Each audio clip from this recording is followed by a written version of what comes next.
Welcome to your community. This is your hometown. This is Walton Entertainment. This is where you can hear from the community and those making a difference. We explore topics, local festivals, arts and entertainment, and local news. For this program and much more, visit us online at yourlocalstream.com. That's yourlocalstream.com.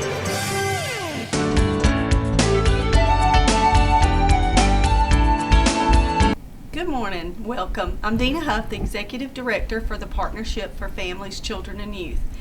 And when you are watching this, it'll be past this date, which today is the first day of school for most folks in Walton County. So I just wanted to come on here and say that we hope that everybody has a great first day.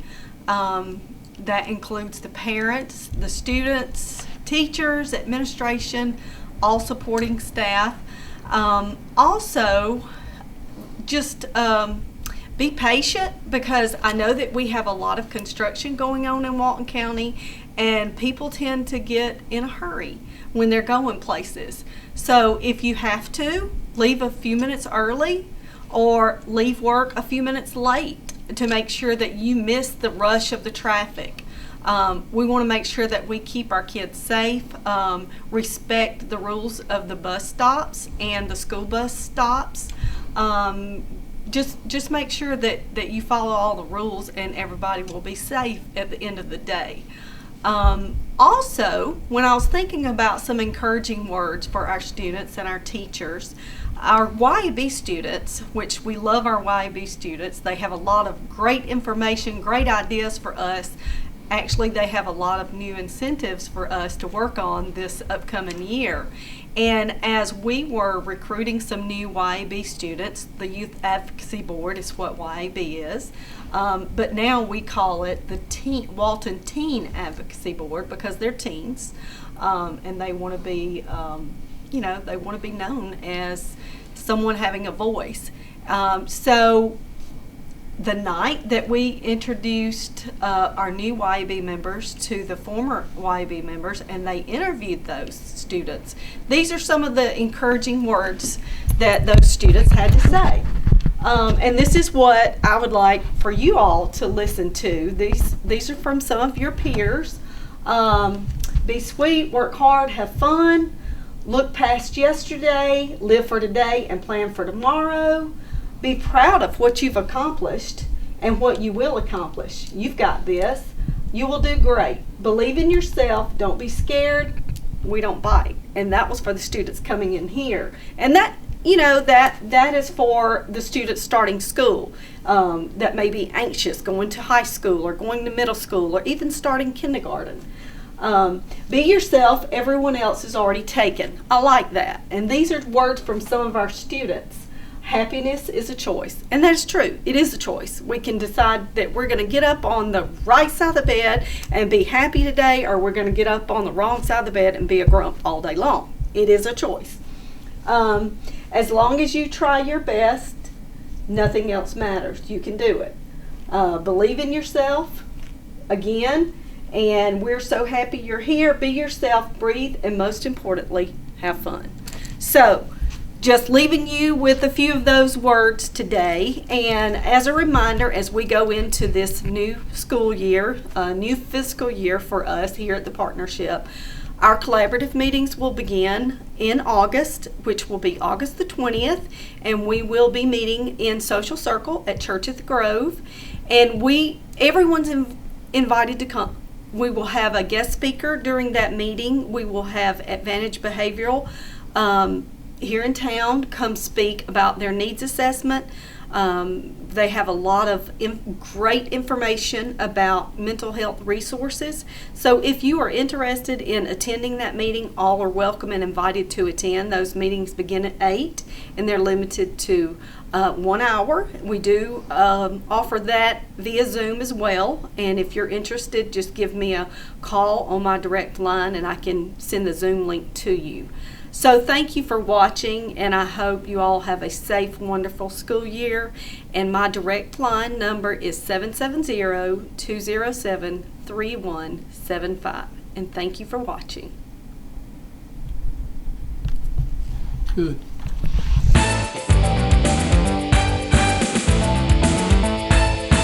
Hey, I'm Kason Howard. I'm the Walton County 4-H agent. I'm glad to be speaking with you. I just wanted to give you a quick recap of everything that happened at Walton County 4-H this summer. We had a very busy summer at camp. We went to about 5 different camps, and we had campers that ranged from all the way down in 4th grade all the way up to high school. We went to the beach, we went to the mountains, we went to Rock Eagle, which is the largest 4-H camp in the world, and we had a really good time all around.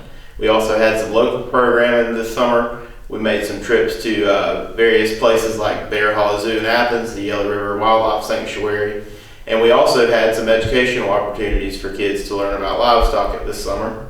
And our goat club had a great summer. They had their own show. They hosted that, and they had a great turnout. And we also had a lot of success this summer with some of our shooting sports. Our BB team, they won state, and they advanced to the national contest where they had a very strong showing. Our archery team also was able to compete at the national contest after winning state. Both of those teams placed in the top 5 in their respective fields, and they did a really great job, and we're very proud of them.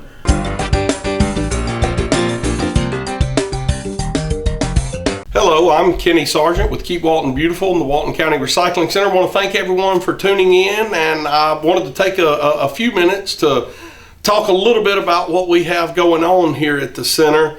As many of you already know, it's been several months now, but we did raise our rates here at the center. We're now at $70 a ton. We also raised our minimum rate across the scale to $5. So our minimum charge here is $5. If you come in to throw anything away, it is $5 here. And for a lot of people, that has been a little bit difficult to figure out, and they haven't really been happy with it. But what we're really trying to do is push some of our smaller loads to the green bag system. With the green bags, you can purchase the green bags. Well, here at the center, you can purchase them for $2 a piece. And they generally hold 3 to 4 regular kitchen-sized trash bags in one bag. So we just want to know the people that have always came out and just had 2 or 3 bags of trash and have been able to pay $1 or $2 to get rid of those. You can kind of still get the same deal by moving to the green bag system. And the good news about the green bag system is if you have those green bags, that is essentially paid for trash. Once you put your kitchen trash bags in those green bags, it is paid for. You can take it to any of our convenience sites throughout the county. There are compactors at every single convenience site we have. So you can find the one nearest to you, and you don't have to come all the way out here with your bag. You don't have to come across the scale or wait in line. You can simply pull in, drop those bags in the compactor, and go. So it really is still a great deal for our citizens that have basically just household kitchen trash that they want to get rid of. If you have any questions about the program, where you can get the bags, which center is closest to you, give us a call here at the Recycling Center, 770-267-1421. I know there's been some confusion about all of that, and we just want to make sure that you're getting the best bang for your buck out here. And I feel like once you get all of the details, you will be even happier with that program, because it does take less time. And I know we've gotten so busy here that sometimes when you come down, there's lines to wait in and everything else. And I really do think it'll help with all of that. And I also think we can make the green bag system make good financial sense to you. So give us a call if you have any questions or concerns about the program. call us. We'd be happy to walk you through it step by step. But just wanted to make everyone aware again that is what we're doing here now, because we still having some people coming across the scale that are unaware that those rates have changed. So did want to make sure we get that out there, but we'd be happy to make sure we're kind of guiding you into the best direction on all of your disposal needs. So again, give us a call. We're kind of winding up. We have officially signed up for our annual Rivers Alive event. Rivers Alive will be Saturday, October the 26th. We have reached out to a lot of our normal group leaders for the cleanup, but there's still room for more people. If you're part of any group or that would love a good volunteer opportunity, there's not a better one than that. We'll be all around the county at different waterways. We'll be along and around the Alcovey River. We'll be along and around the Appalachie River. So we have a lot of areas. We can help you find a place. If you have somewhere in particular you'd like to clean, we can help make that happen as well. So again, give us a call out here. Let us know if you're interested. 770-267-1421. We'd be happy to help you out with that. Talk to you about other volunteer opportunities we have. So, like I always do, give us a call, come out and see us. Let us show you what we're doing here, what kind of volunteer opportunities we have, new things you could be recycling. Any of your disposal needs, we can answer all of those questions. So give us a call, come out and see us, and until next time, take care.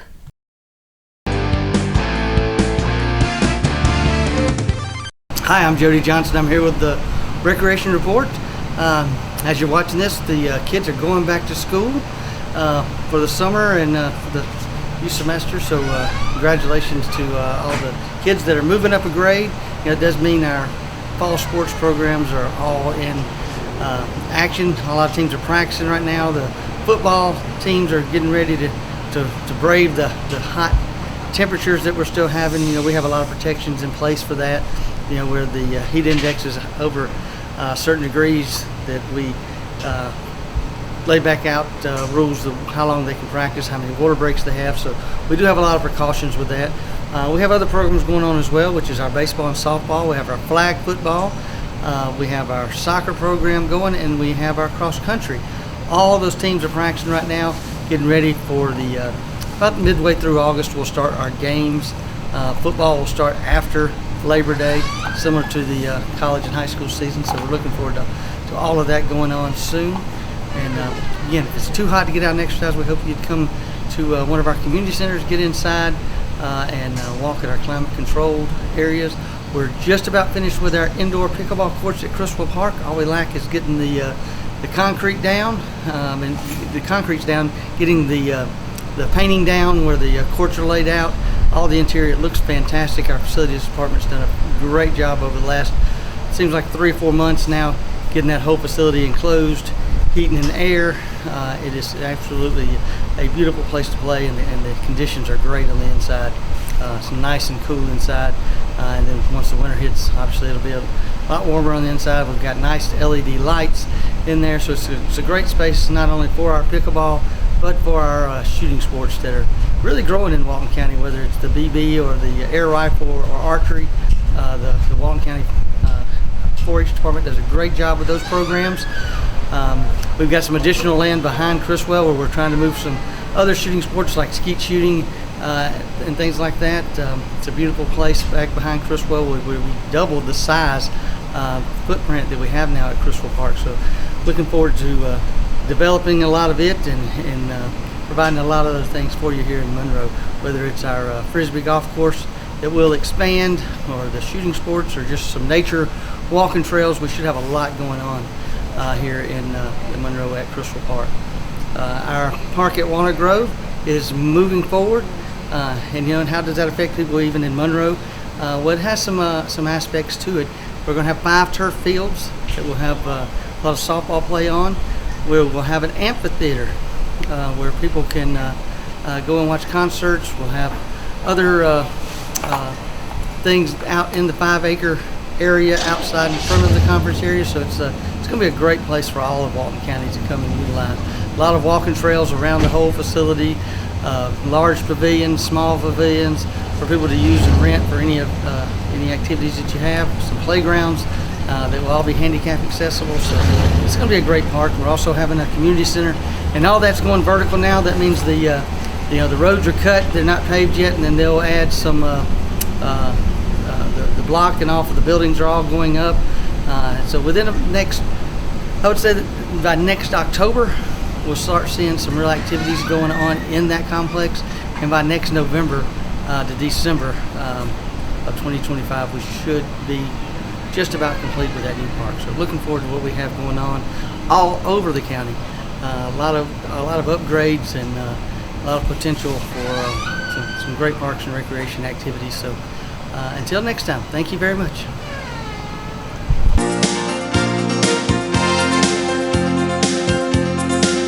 Hi, welcome to Monroe Walton Center for the Arts. We have the Black and White show in the gallery right now, and honestly I was a little bit nervous about this show when it was proposed as a possibility way last year. We plan our shows, we'll start planning 2025 in August, and for you artists out there, we will get our gallery schedule out hopefully by September sometime for 2025, so you can map that out on your calendar, know what's coming up. But anyway, last year when we talked about the 2024 schedule, I think it was Rebecca Braswell proposed the Black and White show, and I wasn't all that enthusiastic, but it's really a fabulous show. You really need to come see it. There's a lot in here that would go, because it's grays and blacks and whites, there's a lot in here that would go with like farmhouse kind of decor that's very popular. There's more modern pieces, there's cottagey kinds of pieces, just everything. So come see the show. It's here through September 3rd. And we've got, I think, around 26 artists and around 80 pieces in the show. And everything's for sale, and you can take it home with you the day that you buy it, and the artists will be bringing in new items. On August 17th, we will have one of our barbecue fundraisers. We're hoping to have a float in the Christmas parade, and then we are going to do our crazy decor out front and add more to that. So we need to raise some funds. So August 17th, put that on your calendar for a barbecue here. Everything is made by our home cooks. It's all really good food. So come see us, come see the show, pick up a class list. See you soon.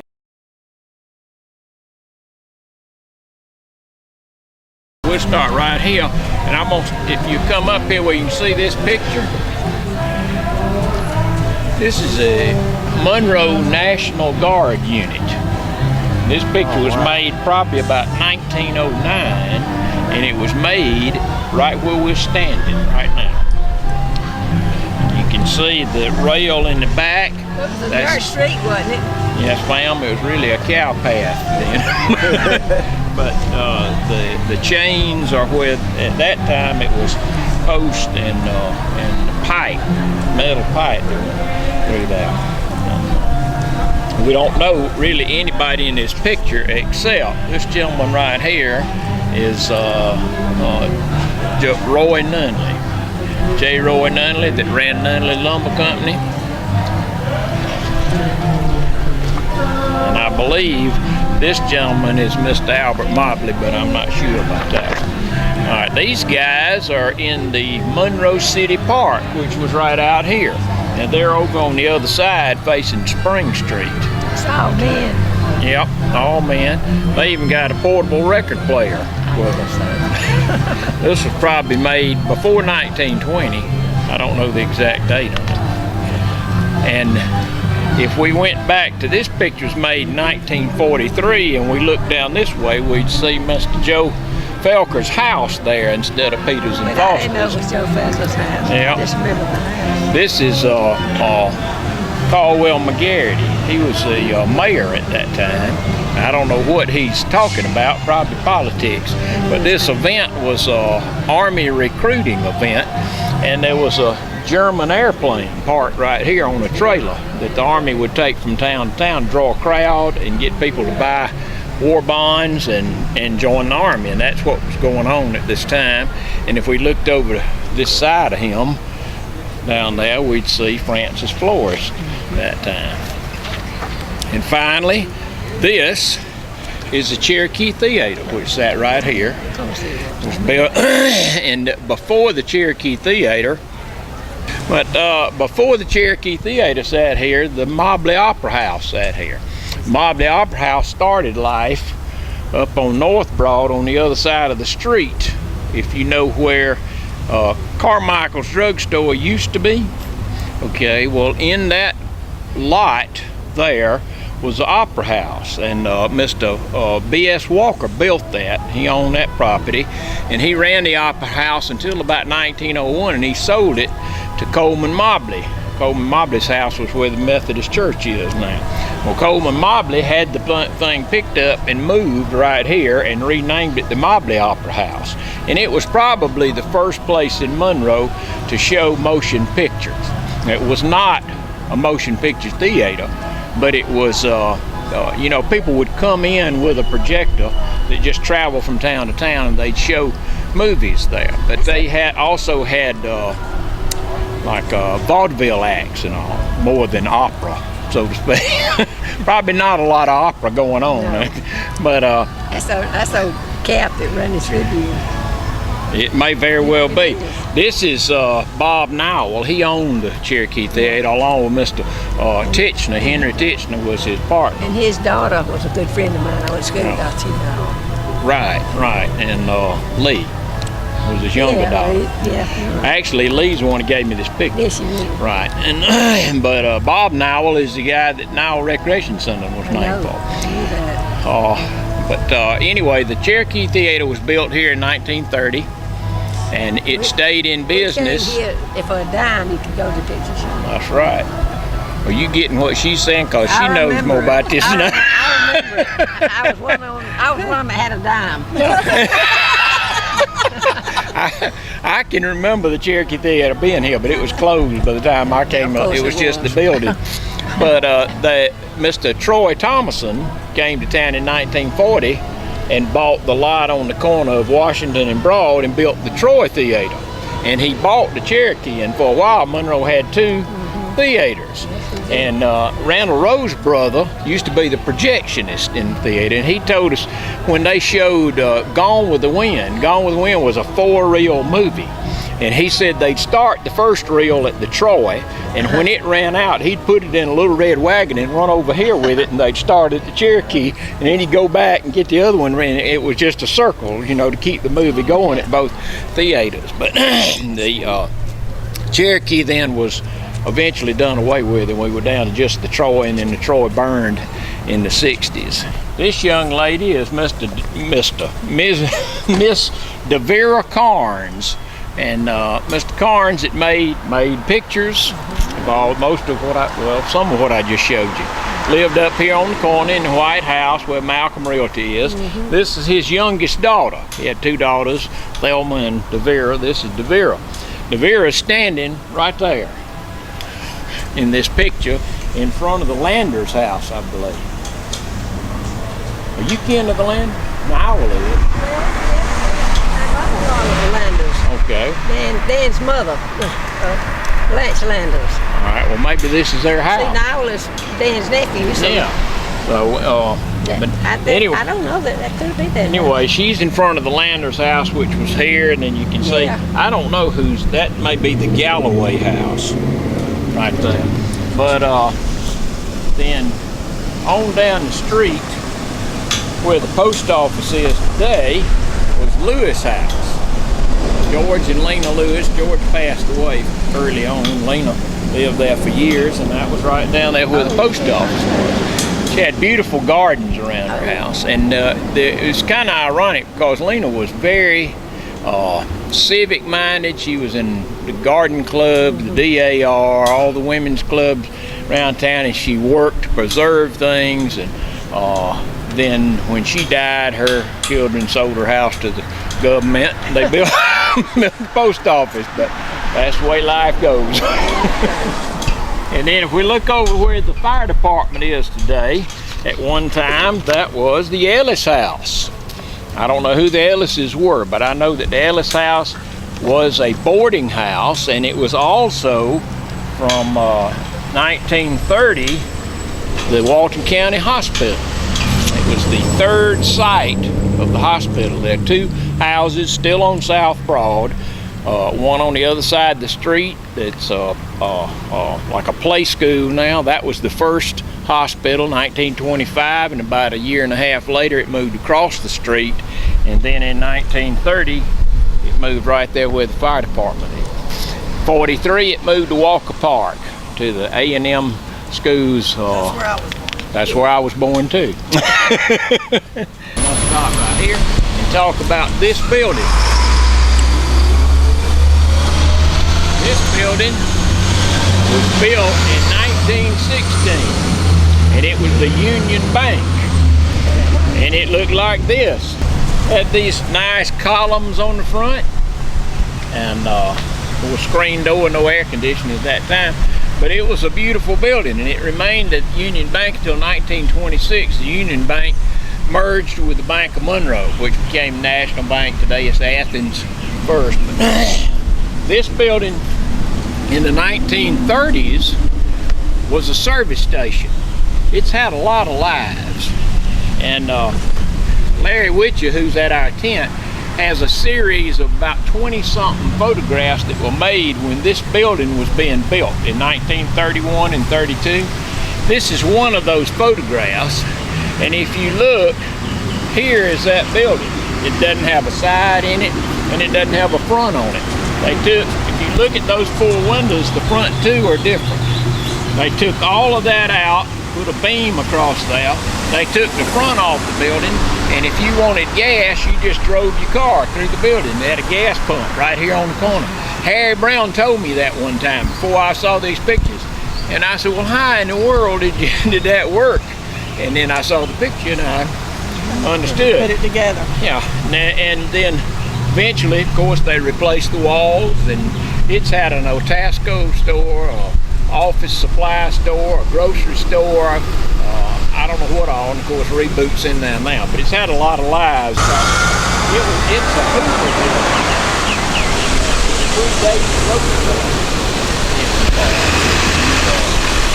Roosevelt brought in the Works Administration, and they built the City Hall, where the museum is, and they built the city swimming pool, which is gone now. This was built during the Hoover administration. And if you ever go in there, ma'am? Yeah, pretty much. Hadn't changed a lot. The city owns it. We can go now. The city owns that building, but they can't do anything to it without consulting the post office department.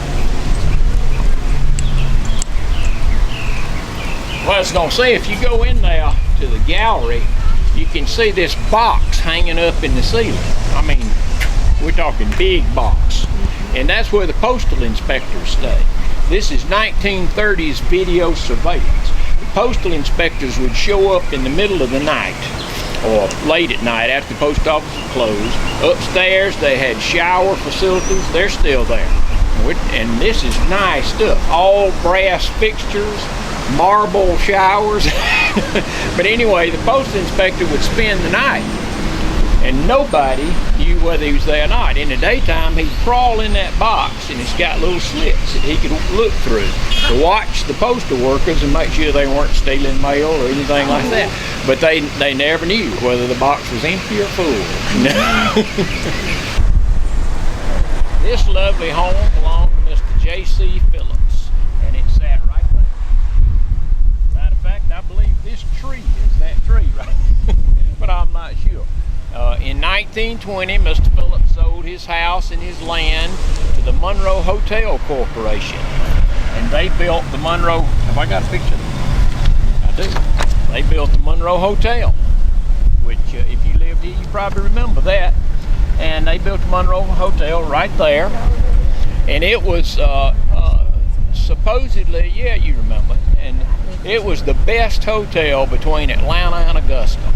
And it had people, you know, people would come through town, salesmen and other people like that. They'd stay at the hotel, and they had other people who lived at the hotel, you know, who actually lived.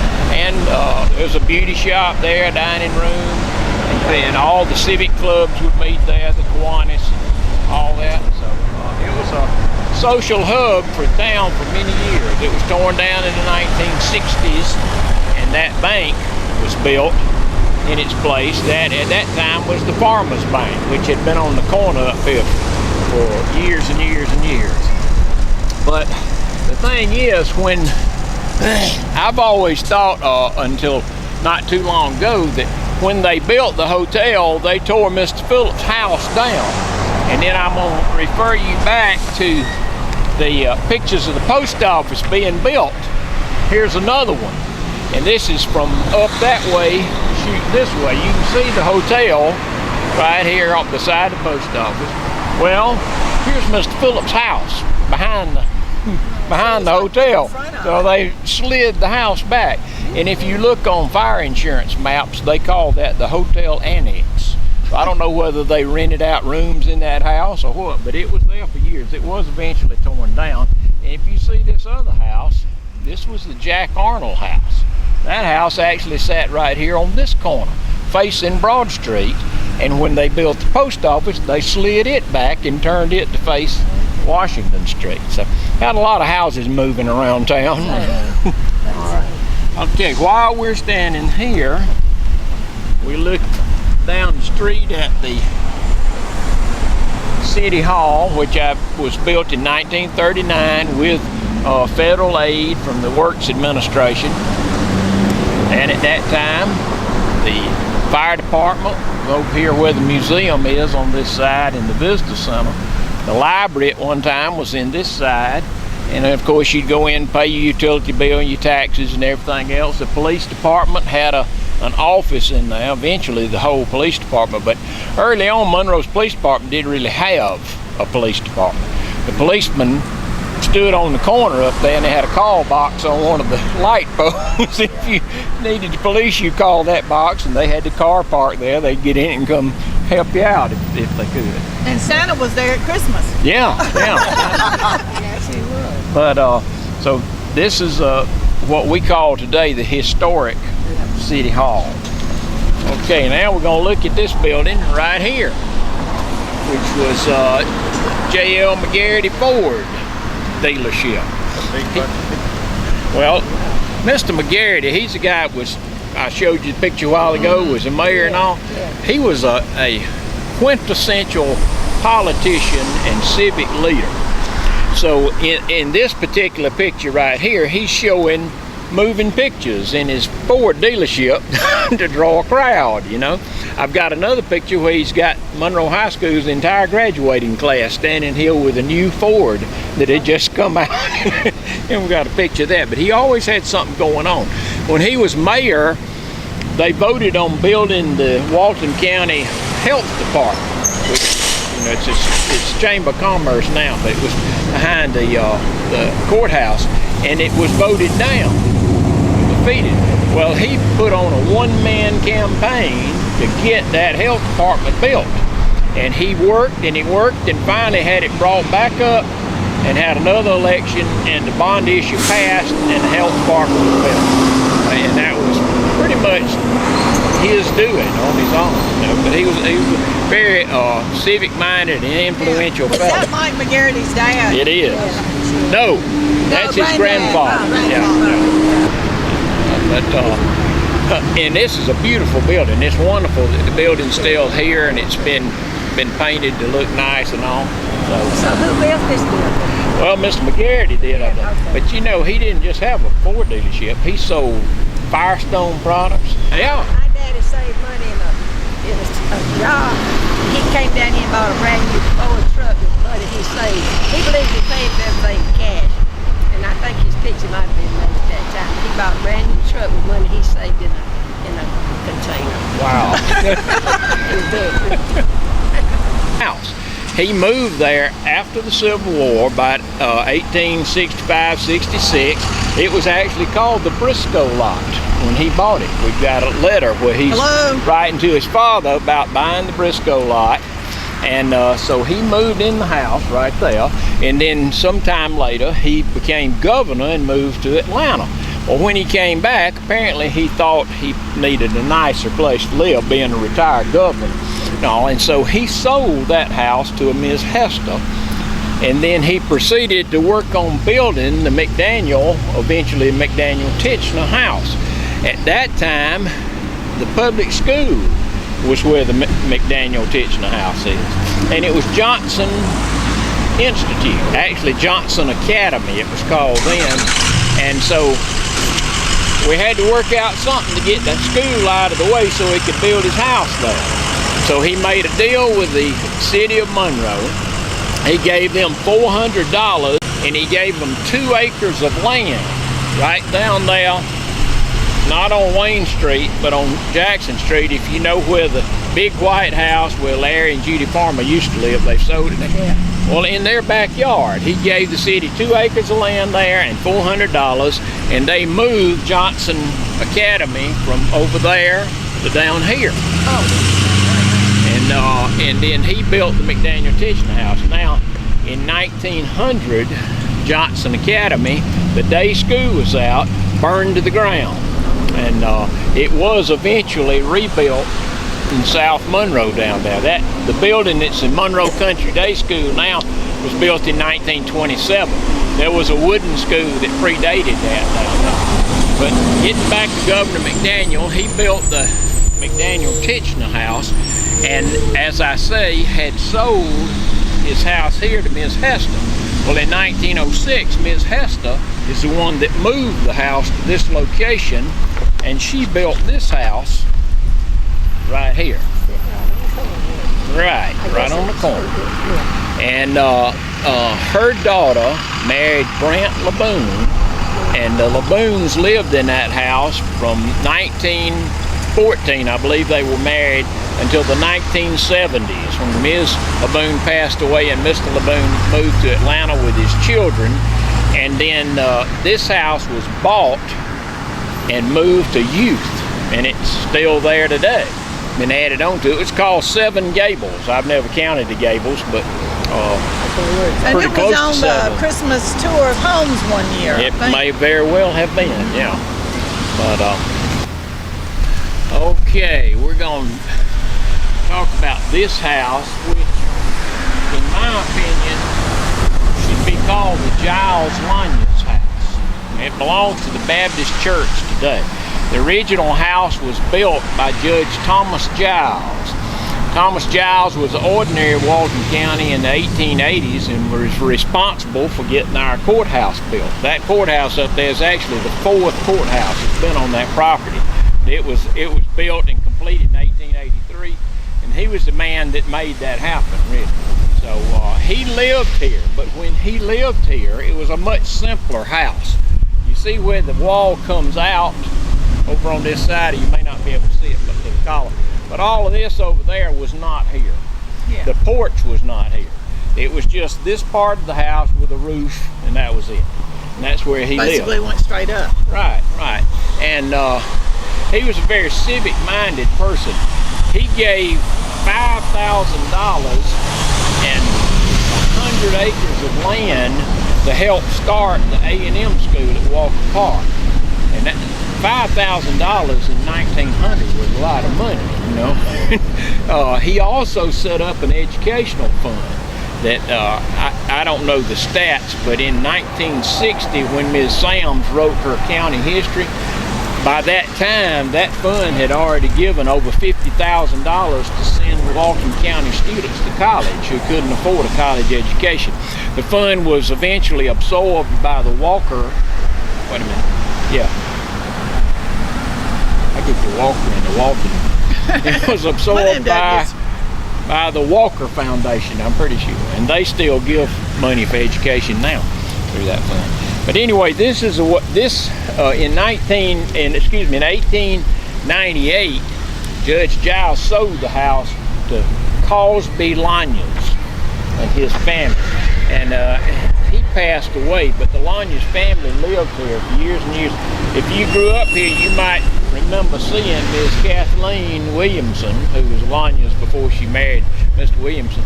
She'd sweep these steps every day. You see that lady out there? She kept the Lions Club broom sale in business. Actually, this is her when she was a small girl. This picture was made about 1907. And the Lanyas family did a lot for this town. And they built this house over here. This was the Lanyas Apartments, and had carried on many business industries, were active in city government and other things also.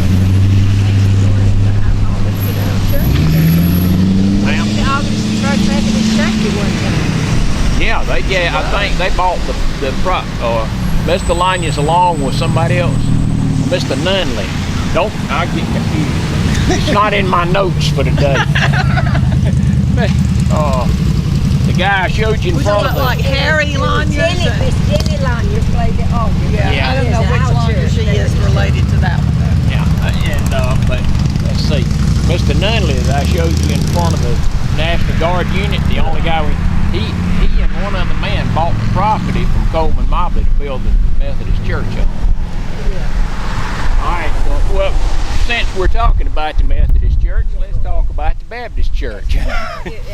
This is the first Baptist church. This church was built in 1828. And in this picture, it's sitting right there where the Methodist church is. But it was built. Did it face Broad Street? Yes, ma'am. It faces. You can see Alcova Street going up here, and this is Broad Street here. But it was built over here where the Baptist church is. But in the late 1800s, the Baptist church decided they needed a new church. So they moved this building over there, and it was used as a school. And they built a second church. And that's really funny. There's a lot of money that's gone through Monroe, and most of it has some tie to cotton. Either growing cotton, ginning cotton, milling cotton, or making blue jeans out of cotton. There's a lot of money that came through this town. Dan and Bo bought the warehouse from Mr. Lanyas. Yeah. We kept it Lanyas warehouse. Yeah. There were a lot of cotton warehouses, a lot of cotton buyers. I mean, the economy actually moved around cotton. It revolved around. You're right. But anyway, what I was getting to, I've got a couple of small articles out of Athens newspapers in the late 1800s where it tells us that the Monroe First Baptist Church was the richest church in the state of Georgia. And so I've got an article that says Monroe Baptists have decided to build a new $6,000 church. That came out maybe May, June of one year. Then in August of that same year, there's another article that says Monroe Baptists have decided to build a $4,000 wooden church. I don't know whether the boll weevil arrived that year or what, but they actually did build a wooden church. Which you could do that for that amount of money. That was a lot of money back then. It was.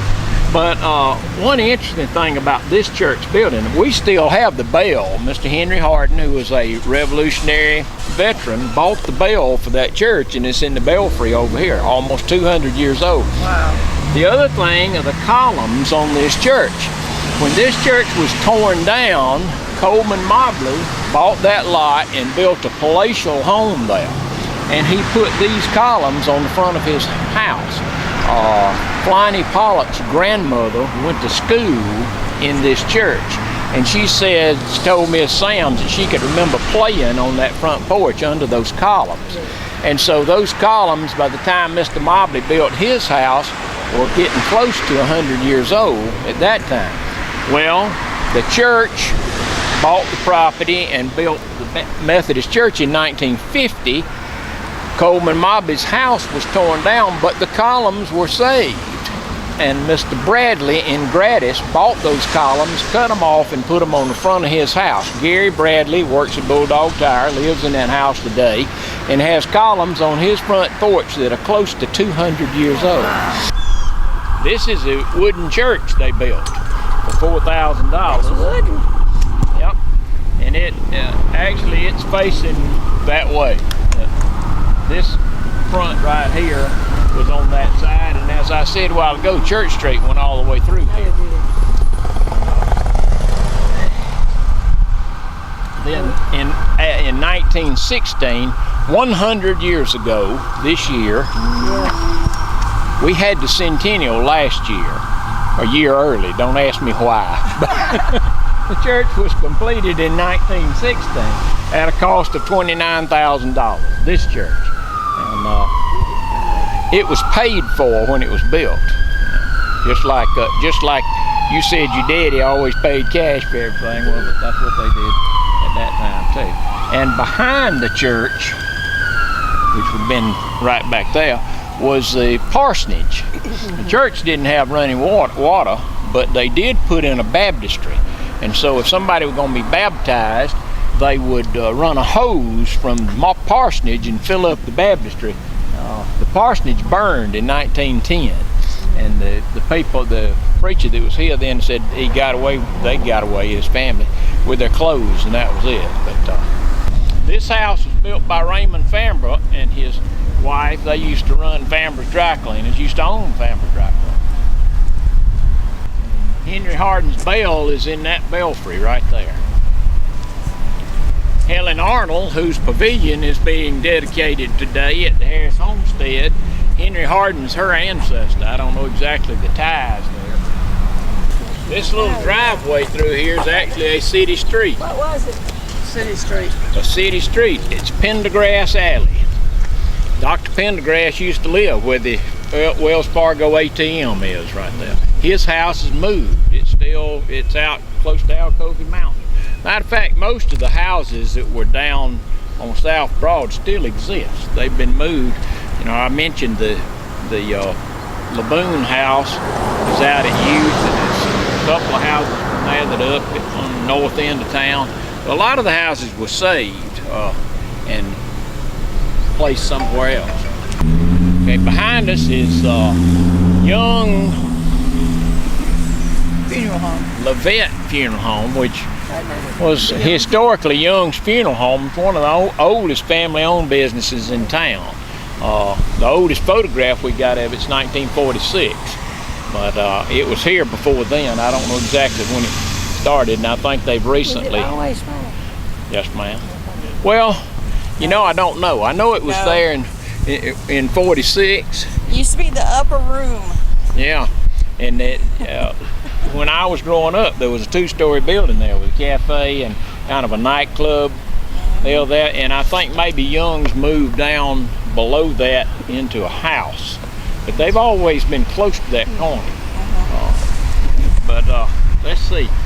What I want to call your attention to is the Gwinnett Quality Appliance establishment up there, and point out that it's a location of the first city hall that Monroe had that we are aware of. Now, I think there probably were at least one more before that. Monroe was incorporated in 1821, and this picture of City Hall was made about 1906 or 07. Not a very good picture because it's actually a much wider picture than I zoomed in. But that building, which is a two-story building, sat where Gwinnett Appliance is, and this side of it faced Wayne Street. The upstairs was where the mayor's office and city council met, and you can barely see the little slots down here. This was the jail, or the calaboose, where they lock people up under there. And we know that that building was there in 1901. It was on a fire map, but it was probably there years before that. We just don't know. And possibly, 1901, that's about 80 years after the town was incorporated. So I don't know if this was the first one or if there was some other building they used for City Hall before that. So that white building was the jail underneath. Well, no. building was not there. It's a different building. At one time, wasn't that where people brought their horses? Yeah, You don't remember, but I remember that it burned. Yeah, there were 2 or 3 livery lived on stables Church down Street, there. and we could hear those horses whining. They burned alive. We was often saying just the whole thing. I can remember there being a livery stable, I think on the other side of Spring Street over there. Okay. And Mose Moncrief lived there, and he cooked barbecue every weekend. Well, after the City Hall was there in 1906, it moved across Spring Street. That red building is standing on the corner. We can't see it from here, but if you've been by there, you're probably familiar with it. It's a 2-story building right there on the corner. The fire department was downstairs in front. If you look at that building, you can see the big window used to be a garage door. That's where the fire truck sat. And then behind that was the jail. If you look, the window's up high and there's a steel door. That's where the jail was. Upstairs was the city offices and the city court. All right, I want to show you, we already mentioned that this was Mr. Karn's house. He and his family lived downstairs, and he had a photo studio upstairs. And now we're going to stop until the emergency vehicle goes by.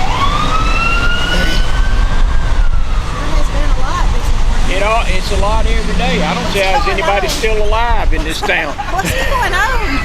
It's all right. He's gone. Okay, so if you look up between the windows, you see the saw cut that goes up the wall all the way out the eave. And then on the other side of the back window, there's another one. Mr. Karns took that whole section of the wall out and put a skylight in to provide light for his studio. And we got a couple of quirky photographs of that. Actually, it's in the back of some other picture, you know, and you just happen to see the sky. If you know what you're looking for, you see the skylight. But if you see any, especially group photograph that Mr. Karns made in his studio, when you're looking at the photograph, in the upper right-hand corner, there'll always be a little light-colored triangle, and that's the skylight showing in the photograph. It would show when the group he was photographing was too wide for him to keep it out of the photograph, you know. So if you ever see a photograph with a little triangle in the corner, you know it was made in Mr. Karn's studio. This corner right here, we think is where the city of Monroe started. And like I said, in 1821 the city was incorporated, but before that, 1818, the state legislature recognized Walton County. Well, the county had to have a county seat. First court in 1819 was held down the road at Panell, or it was called Cowpens then. There was a guy from Morgan County who would bring his cows over there and graze them. And his name was Easley, and they called it Easley's Cowpen. But when he was doing that, it was Indian land. It didn't belong to anybody at the time. In 1820, they had a land lottery, and a gentleman from Jones County drew lot number 65, which is basically all of downtown Monroe, 250 acres. Well, he didn't want to move from Jones County. So for $400, he sold Monroe to Elijah Betts. And Mr. Betts, who was a very civic-minded gentleman, turned around, and of the 250 acres, he gave 50 acres to the city. At that time, Monroe's name was Spring Place, and it was named for the city spring, which is down at the bottom of this hill. If you go down by the library, you see a little bridge there that's flowing, or under that bridge is the city spring. That's where Spring Street gets its name. And so Spring Place had this great idea. Well, we'd like to be the county seat. So they, in 1819, they changed their name to Walton Courthouse. Mr. Betts comes along, he buys the whole downtown area, he gives the city 50 acres. Part of it was the old Baptist cemetery where his mother's buried. And he gave them this lot up here where the historic courthouse is. The city, in turn, took a lot of that land and resold it as city lots to make money to build a courthouse. So after doing all that politicking, Monroe, at that time known as Walton Courthouse, was named the county seat of Walton County. And Mr. Betts is also credited with suggesting the name Monroe. James Monroe was the president at that time, our 5th president. And we think that Elijah Betts lived on this corner right here. And next door to him was Humphrey's something. It was a tavern next door. I can't name somebody named Humphrey, who I don't know who he was. All right, so then a couple of years later, Mr. Betts moved to Gwinnett County. We don't know anything after that about him. He's not a whole lot to say other than he helped us get here. So, all right, the Pocket Park across the street, George Felker had a private bank there, which means he loaned his own money to people. That was it, you know. And so if you're a friend of George, he loaned you some money. And that vault over there was left from Felker's bank. Of course, G.B. Peters had a jewelry store there for years and years and years, and used it to keep jewelry in also. Right. So what we're going to talk about now is this little alley right here that some of us may be able to go through if you'd like to try. in this building right here was Van Horn Drug Company. Van Horn Drug Company was owned by the Van Horn brothers. If you know where Sparrow Hill Bed and Breakfast on Church Street, that was one of the Van Horn house. One of the brothers lived in that house, and one of the brothers lived next door. So the Van Horn brothers ran the drugstore here. This was a vacant lot. There was nothing there. Up there where the engineering business is, the Galloway brothers had a men's clothing store. And while I'm saying that, let me go ahead and point out that before the Galloway brothers got before the Galloway brothers got there, that was the Elite Theater. That was Monroe's first designated movie theater. I mean, movies had been shown in other places, but that's the first place that was built and went in business to show motion pictures. It was later sold, became the Idle Hour Theater, and then the Cherokee that we talked about a while ago opened. Anyway, Thorpe Sanders came to town and wanted to sell furniture. Sanders Furniture. See it on the side of that building up there. So Harry Arnold Sr. owned this lot, and they made a deal, and he said, well, I'll build you a store to sell furniture here. So Harry goes to the Galloway brothers. He said, I'm going to build a store in this lot. Do you mind if I connect the store to your store? And they said, of course not. Be fine. Not a problem. Then he went to the Van Horn brothers and said the same thing. And they said, there's no way you're going to connect the store to our store. And so because of that, we have this little alleyway here. Now, you need to understand the Van Horn brothers were slightly eccentric. You know, they every day after they closed, they take all their money home with them and wash it. All the bills they would hang up on the clothesline in the kitchen, and the change they'd lay out to dry. So you see, the Van Horn brothers were the first drug dealers to launder money. And we know would say they were OCD. So, yes. They lived on Church Street, which is where I grew up, and we had to walk to school, and we were scared of them folks. We would walk on that side of the street. They said that woman would chase you with her broom. I have heard many stories about the Van Horn. On that side. We just Susan told me the same thing. She said she just wishes that she had gotten to know they had a museum behind their house, and when we went to elementary school, we'd take a field trip over there and go through that museum. They had arrowheads and snake skins and all the stuff that kids love. They said that the table was still set like they had eaten, and they didn't disturb anything. And thought our eyes would get that big, you know. Well, I will tell you this, when our museum reopens in November, we have the cash register from Van Horn Drugs that they bought in 1914. It's been fully restored. It's a beautiful piece of work, and so you want to come by and see that.